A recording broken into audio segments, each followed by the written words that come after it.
पलवल स्थित ओमेक्स सिटी में व्याप्त समस्याओं के लिए आरडब्ल्यूए ने मीटिंग का आयोजन कर आगे की रणनीति पर चर्चा की। बैठक के दौरान उन्होंने कहा कि उन लोगों ने यहां पैसा इसलिए इन्वेस्ट किया था ताकि बाशिंदों को शहरी सुविधाएं मिल सकें, लेकिन सिटी के मालिक की मनमर्जी के चलते यहां रहने वाले बाशिंदे बुनियादी सुविधाओं से महरूम हैं।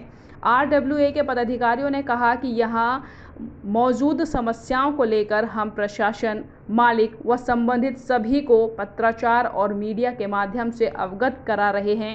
अगर उसके बाद भी समस्याओं का समाधान नहीं होता है तो वो अदालत का सहारा लेंगे। आरडब्ल्यूए के प्रधान नरेश पाल सिंह व महासचिव देशराज जाखड़ ने मीटिंग के बारे में जानकारी देते हुए कहा कि उन लोगों ने ओमेक्स सिटी में इसलिए फ्लैट और मकान खरीदे थे कि उन्हें शहरी तर्ज पर बेहतरीन रिहायशी सुविधा मिलेंगी, लेकिन यहाँ के हालात वर्षों बीतने के बाद भी बद से बदतर हैं। उन्होंने बताया कि सिटी में सफाई व्यवस्था का बुरा हाल है, सीवरेज की गंभीर समस्या बनी हुई है। उन्होंने कहा कि इन लोगों ने 2012 और 2004 में ही 1762 रुपये प्रति गज के हिसाब से ईडीसी आईडीसी चार्ज ले रखा है, जबकि ओमेक्स हैप्पी होम के लिए 100 रुपये प्रति वर्ग गज के हिसाब से ईडीसी आईडीसी चार्ज ले रखा है। बावजूद उसके बेसिक सुविधाओं को भी इन लोगों ने पूरा नहीं किया। सीवरेज की समस्या से लोग दुखी हैं क्योंकि उसे मोटर के माध्यम से खाली प्लॉटों में डाला जाता है, जिससे स्थानीय निवासियों को काफ़ी समस्याओं का सामना करना पड़ता है। उन्होंने कहा कि यहाँ लोग अच्छे परिवेश में रहने के लिए आए थे, लेकिन यहाँ वो नर्क का जीवन जी रहे हैं। आरडब्ल्यूए पदाधिकारियों ने कहा कि जब इन्होंने पहले ही ईडीसी आईडीसी चार्ज लिया तो बाउंड्री वॉल क्यों नहीं बनाया। बाउंड्री वॉल न होने के कारण यहाँ आए दिन जहाँ चोरी जैसी घटनाएं होती रहती हैं, वहीं असामाजिक तत्व भी कॉलोनी के अंदर आकर शरारतों को अंजाम देते हैं। उन्होंने कहा कि इन समस्याओं को लेकर बार बार बिल्डर व अथॉरिटीज़ को अवगत कराया जा रहा है, लेकिन समस्या बैठक की गई थी किन मुद्दों को लेकर आज हमारी आरडब्ल्यू फेज 2 की मीटिंग थी और मुद्दे तो आपके सामने ही है कि जो इनकी आरडब्ल्यू से सानवी है, कंसर्न कंपनी है, यहाँ बिल्कुल भी काम नहीं कर रही है। लोगों का जीना दूभर हो गया है, ना कोई सिक्योरिटी है, ना कोई सफाई है, लोग बहुत परेशान हैं। उसको लेके मीटिंग की गई। तो क्या फैसले लिए गए हैं? जिस तरह की आप समस्याएं बता रहे हैं उसके लिए क्या फैसले लिए गए हैं कि जो भी कंसर्न डिपार्टमेंट है यहाँ वो हम बराबर कंप्लेंट कर रहे हैं, आगे भी करेंगे, और बिल्कुल सोल्यूशन नहीं हुआ तो फिर हम कोर्ट केस की तरफ बढ़ेंगे। ये जो हमारे बिल्डर है, सबसे पहले जिसने कॉलोनी डेवलप करी है वो है ओमेक्स बिल्डर। ओमेक्स की बड़ी अच्छी रेपुटेशन है, सब कुछ है, लेकिन उसके बावजूद ये बहुत चीटिंग करते हैं लोगों के साथ में।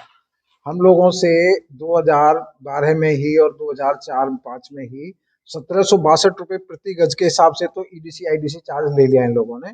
और जितने ओएचएचपी ओमेक्स हैप्पी होम्स पलवल के नाम से जो इन्होंने बिल्डिंग बनाई है, उनमें 100 रुपये पर स्क्वायर फीट के हिसाब से भी हमसे ईडीसी आईडीसी चार्ज दे रखा है, जो कि लगा लो कि 100 गज पे कम से कम भी एक प्लॉट का 2 लाख रुपए बनता है, पौने 2 लाख रुपए बनता है।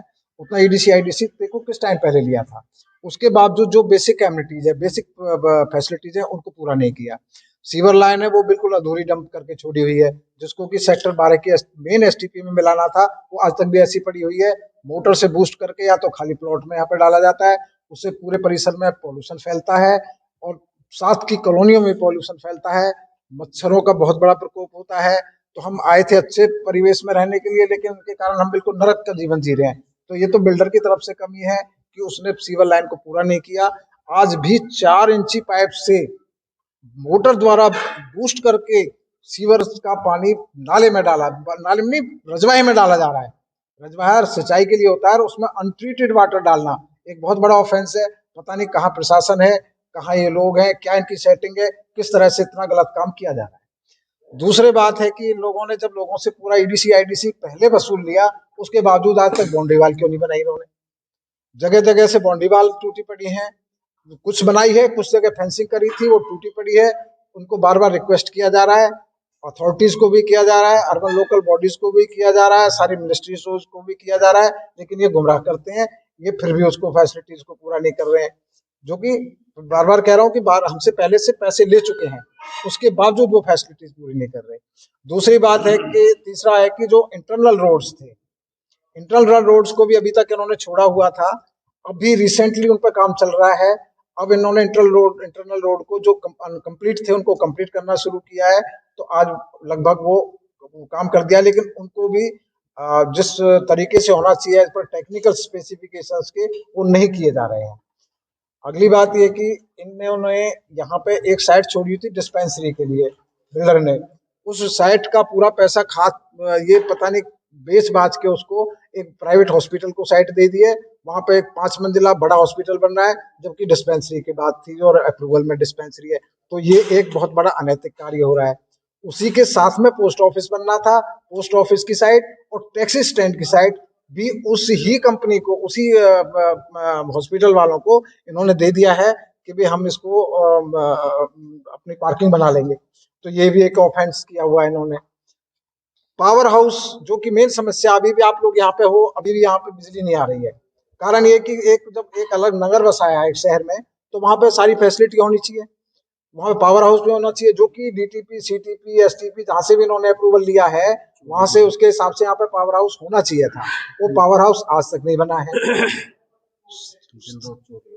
और रही बात बाउंड्री वाल के कारण यहाँ पे सारी सिक्योरिटी डिस्टर्ब हुई पड़ी है।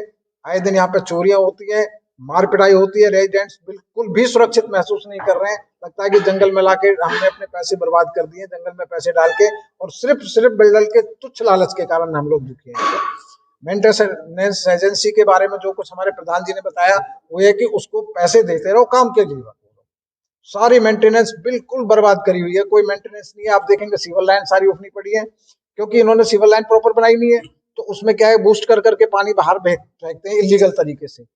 अब वो इनकी मोटर खराब रहती है, कभी इनका वो पंप नहीं चलता, कभी मतलब इनको बिजली नहीं मिलती, कभी कुछ कभी मक्कारी करते हैं, तो सारा सिस्टम डिस्टर्ब पड़ा है। शिक्षा के लिए कैसी व्यवस्था है? शिक्षा की व्यवस्था के लिए इन्होंने कोई सरकारी तो स्कूल है नहीं है, प्राइवेट स्कूल है, उसमें भी कुछ स्कूल तो ठीक ठाक पढ़ाते हैं जहाँ तक, और कुछ स्कूलों का ऐसा है कि उनकी भी एक बड़ी दिक्कत है कि उनका जो ट्रांसपोर्ट है उसके लिए उनके पास कोई अपना शायद जगह नहीं है, या उनके अपनी ट्रांसपोर्ट को ठीक तरीके से वो अपना पार्किंग नहीं करना चाहते।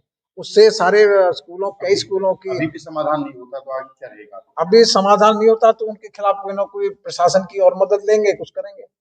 कोर्ट जाएंगे, कोर्ट में जाएंगे, अपना कोर्ट से अगर ये अगर हमारी ये ओमेक्स भी है जिसको कि हमने पहले से पैसे दे रखे हैं, वो हमारे साथ अन्याय पे तुली हुई है, तो उसका भी समाधान आप जैसे सभी जागरूक लोगों की मदद लेकर, कुछ वकीलों की मदद लेकर, हम जो भी हमें कहीं फैसिलिटी मिल सके करेंगे।